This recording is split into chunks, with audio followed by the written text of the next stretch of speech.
अस्सलाम वालेकुम, कैसे हैं आप लोग।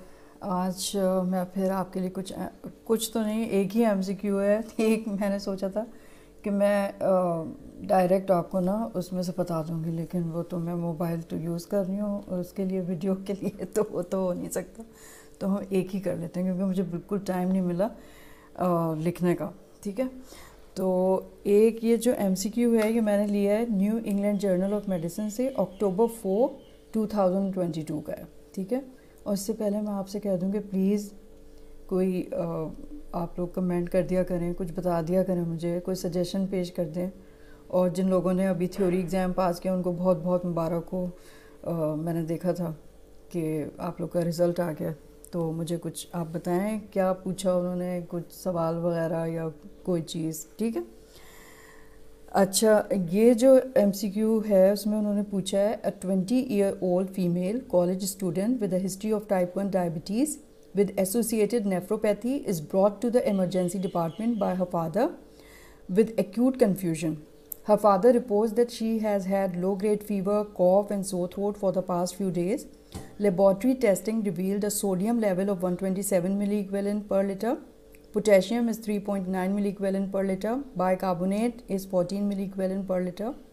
A chloride level of 92 milliequivalent per liter. An albumin level of 4 gram per deciliter, BUN 54 milligram per deciliter, creatinine 1.6 milligram per deciliter, and a fasting glucose level of 600 milligram per deciliter.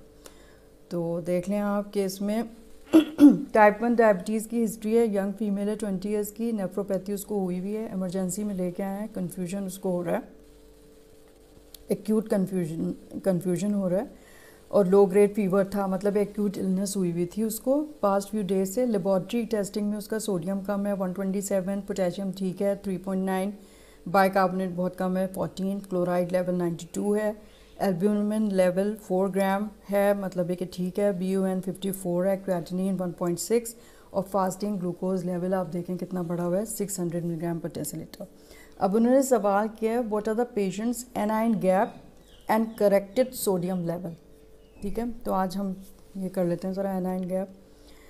अब इसमें पहला उन्होंने दिया है option the anion gap is 21, the corrected sodium level is 135 मिलीक्वेलेंट पर litre.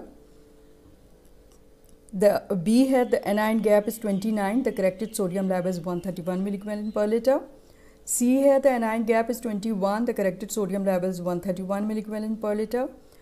D है anion gap is 25, the corrected sodium level is 131 मिलीक्वेलेंट पर litre. और E है the anion gap is 29, the corrected sodium level is 135 मिलीक्वेलेंट पर litre. तो कौन सा होगा? पहला ऑप्शन सही है, यानी इसकी जो मतलब करेक्ट ऑप्शन ए है, anion gap is 21 and corrected sodium level is 135 मिलीक्वेलेंट पर लीटर। अब कैसे निकालेंगे? की लर्निंग पॉइंट उन्होंने बताया to calculate a patient's anion gap, subtract the chloride and bicarbonate levels from the uncorrected sodium level. यानी इसका देखें पीछे क्या है, बाइकार्बोनेट लेवल 14 है, क्लोराइड 92 है। क्लोराइड और बाइकार्बोनेट को आप जमा कर दें और उसमें से जो है जो अनकरेक्टेड सोडियम लेवल उन्होंने बताया यानी 127 में से माइनस कर दें तो 21 आ जाएगा। ठीक है, तो यानी कि ये बढ़ा हुआ है, हाई एनाइन गैप है, 12 नॉर्मल होता है, तो इसको इसका एनाइन गैप हो गया ये। अब ना आपने उन्होंने पूछा है, अब डिटेल फीडबैक देख लेते हैं। Differential diagnosis of metabolic acidosis can be narrowed bye calculating the anion gap. The anion gap is the sum of negative unmeasured charges, negatively charged phosphates, sulfates, organic acids and plasma proteins including albumin. ठीक है, तो मतलब इसका मतलब है anion gap बढ़ा हुआ है, तो उसका मतलब है कुछ अनमेजर्ड जो हम मेजर करते हैं उसके अलावा भी कुछ एनाइंस हैं उसमें जो हम मेजर नहीं हुए हैं। ठीक है, इसलिए एनाइन गैप बढ़ा हुआ है। To calculate the anion gap, the chloride and bicarbonate levels are subtracted from uncorrected measured sodium level. जो भी आपका सोडियम लेवल आया है उसमें से आप माइनस कर देंगे क्लोराइड और बाइकार्बोनेट को जमा करके। ठीक है, तो because the serum potassium fluctuates from other causes that are unrelated to acid-base arrangements, the serum potassium is not ordinarily used to calculate the anion gap. तो पोटेशियम को इस्तेमाल नहीं करते हैं उसमें ना, हम सोडियम ही को लेते हैं.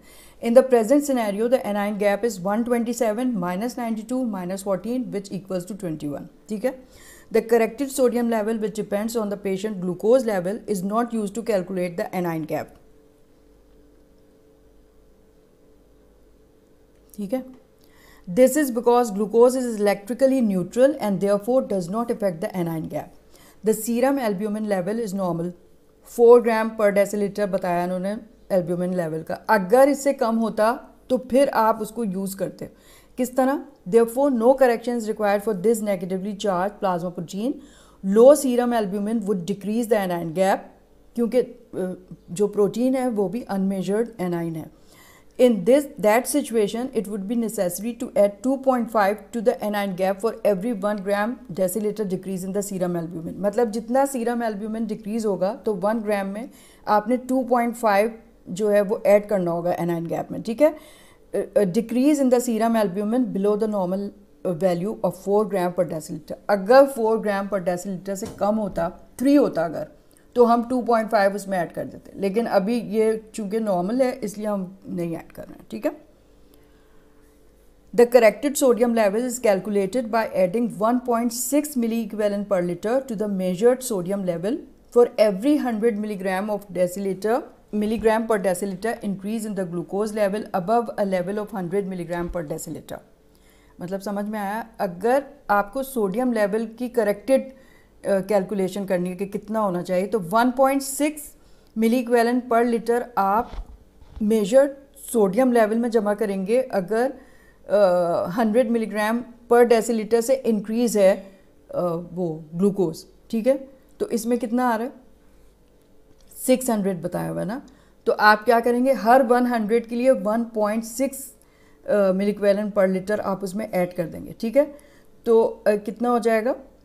In this scenario, the corrected sodium level is 127 plus 1.6 into 5. 5 कैसे आया? यानी कि 600 है ना, तो 100 से ऊपर 500 आ रहा है.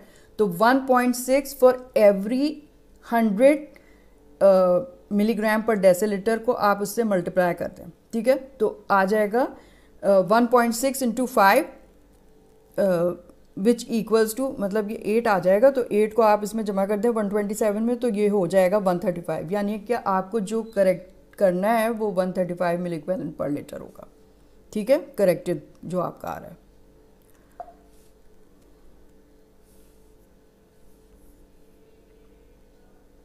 ठीक है. अब थोड़ा सा उस पे देख लेते हैं ऑस्मोलैरिटी. ऑस्मोलैरिटी जो होती है ना वो total number of solutes in a litre of solution, उसको हम ऑस्मोलैरिटी कहते हैं. तो नॉर्मल जो ऑस्मोलैरिटी है ना वो 285 to 295 मिलीक्वेलेंट पर लीटर है. तो ऑस्मोलैरिटी अगर सॉल्यूट्स जैसे आपने इसमें देखा एनाइन गैप आ रहा है ना इसमें, तो इसमें जो है ना यानी कि अनमेजर्ड एनाइन बढ़े हुए हैं. तो अनमेजर्ड एनाइन कौन कौन से हो गए? ऑर्गेनिक एसिड होते हैं और प्रोटीन्स हो गई, फॉस्फेट, सल्फेट, इस तरह के आइंस हो गए. तो और ऑस्मोलैरिटी निकालते कैसे हैं वो भी आप एक दफ़ा रिवाइज कर लीजिए कैसे निकालते हैं. ऑस्मोलैरिटी यानी कि 2 sodium plus glucose in milligram per decilitre divided by 18 से अगर आप डिवाइड करेंगे ना जो भी आप मिलीग्राम पर डेसीलीटर ग्लूकोज है तो वो मिली मोल पर लीटर में कन्वर्ट हो जाते हैं. तो इसलिए हम 18 से कर देते हैं. फिर plus blood urea nitrogen in milligram per decilitre जो हमारे आएगा उसको 1.8 से आपने डिवाइड कर देना है तो वो मिली मोल पर लीटर में कन्वर्ट हो जाता है. तो 2 sodium plus glucose in milligram per decilitre divided by 18 plus BUN in milligram per decilitre divided by 1.8 तो आपकी ऑस्मोलैरिटी आ जाएगी. अब ऑस्मोलैरिटी जो है अब ज़ाहिर है 285 से 295 तक तो नॉर्मल है ना, तो अब इसकी ना आप निकाल के देख ली तो उसकी हाई आ रही है. तो ज़ाहिरी बात है इसके अनमेजर्ड आयंस बढ़े हुए हैं उसकी वजह से आ रही है. इसी तरह अनमेजर्ड आयन जो हैं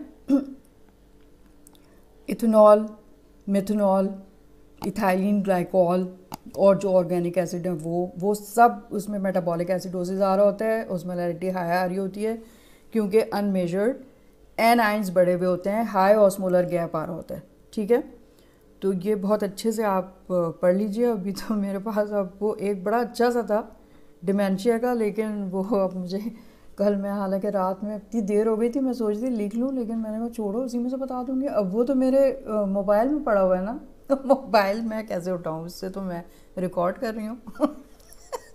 ये मैंने सोचा नहीं उस वक्त। चलें, अब आप प्लीज़ मुझे कुछ तो कमेंट कर दीजिए, मतलब कुछ तो लिख दीजिए। अभी मुझे किसी ने ट्यूबरक्लोसिस का कहा हुआ है, लेकिन मुझे टाइम नहीं मिला है। वैसे मैंने शुरू कर दिया हुआ है लॉन्ग केस, तो इंशाल्लाह उसको मैं कर लूँगी, तो फिर ज़रूर आपको प्रेजेंट कर दूँगी। ठीक है, take care, thank you so much, okay, खुदा हाफिज़, खुदा हाफिज़।